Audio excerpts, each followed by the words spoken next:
Ricky Gervais, the famous comedian and outspoken atheist, recently posted this tweet.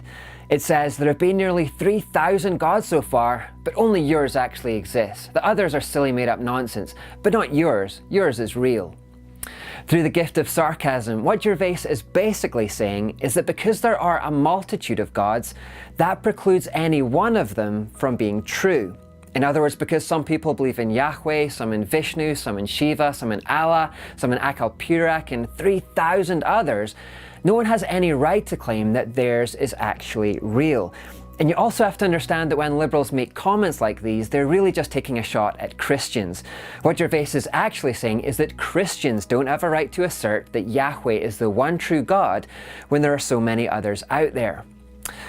Now, this is a very strange argument, and I hope I can demonstrate how strange it is with this glass and these marbles. So let this glass represent reality. This is what is true.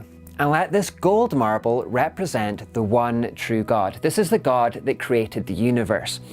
Now let's say that all of these other blue marbles represent all of the other gods. So the Hindus come along and start worshipping Vishnu, and this one here's Shiva, and the Muslims come along, so here's Allah, and here's all of the old Norse, Roman and Greek gods too, so there's Mars and Thor and Aphrodite and Zeus, etc.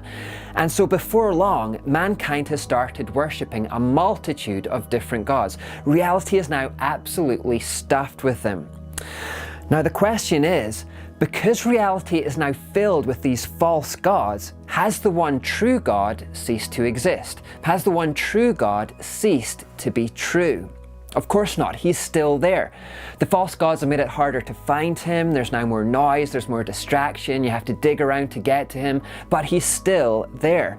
And common sense should tell us that even if we filled this reality up with millions or even billions of false gods, it would have no impact at all on the existence of the true one. He would always be there.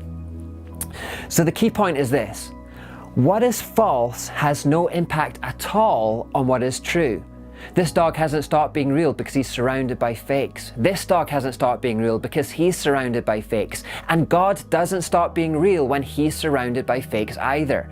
So yes, it's harder to find him now, but God promises if you look for me wholeheartedly, you will find me. And so we're urged, seek the Lord while you can find him. Call on him now while he is near. He will respond to you today. And if you don't do it now, one day you're going to stand before him, and by then it will be too late. Never forget that Jesus is the way, the truth, and the life, and no one comes to God except through him. And that God is real. For more on this topic, check out these titles from the Fuel Project.